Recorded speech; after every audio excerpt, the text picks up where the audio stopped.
Hi, my name is Ted Howard. I am in the disclaimer information part of this video series that will focus on a bunch of different exercises that I do to, at this time, bring myself back to optimal health. Because I've been a little run down and not training. I've been building. It's been winter, so I'm getting back in shape, and I'm going to share it with all of you because I have a lifetime background and a bunch of certifications in this stuff. So let's talk about pain. Let's just basically view this whole program that you're going to watch with me as a pain-free event, okay? If anything I'm doing presents pain in your body at that moment, that's called acute pain. That means pain now, right now, happening right now, caused by an event that you're doing, like hitting a nerve or hitting your thumb in the door or whatever. That's acute pain, and we don't want acute pain. Okay, so whatever I'm doing, back out of whatever posture I'm in until you don't feel acute pain. And then try to do the motion, and if you can do the whole motion without any acute pain, then that's your level.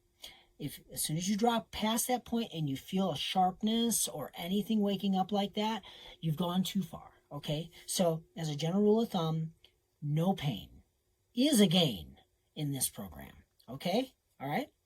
Second thing, how do you know when you're working hard enough, and how do you know when you're working too hard? Okay, I love the idea of what's called rate of perceived exertion.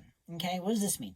This means that you've just done an exercise, you just finished, and you can turn and look at me and say, wow, that was great, that was awesome.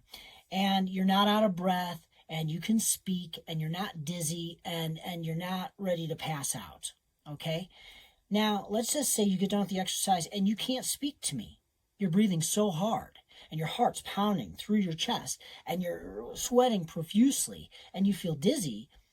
That is too much. You've done it too hard. You've taken yourself too far. Okay? So, rate of perceived exertion. That means, how do you perceive your exertion?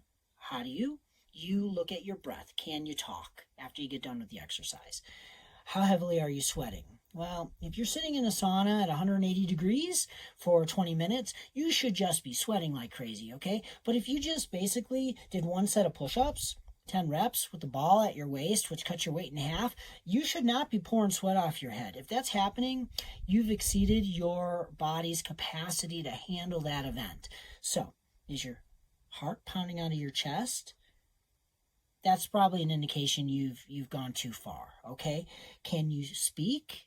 Yeah, good. Okay, if you can't, you've probably gone too far, okay?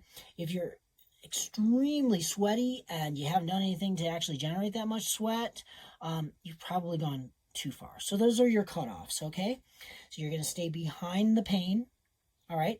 You're going to be able to talk, control your breathing, not be dizzy, and have only light perspiration and about a 60 to 70% expression of your heart rate. So that brings me to heart rate monitoring, okay?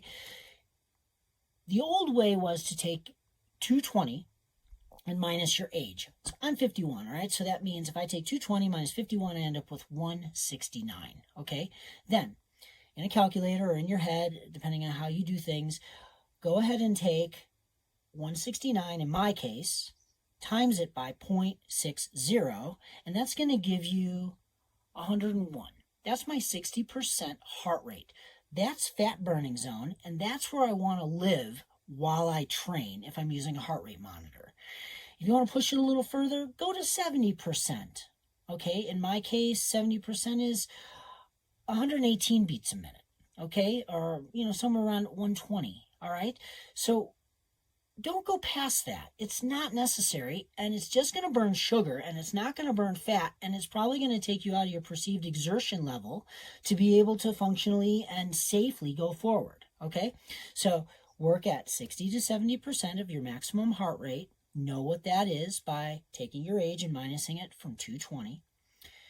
Monitor yourself in real time by how well you can breathe, communicate, and come back from an exercise.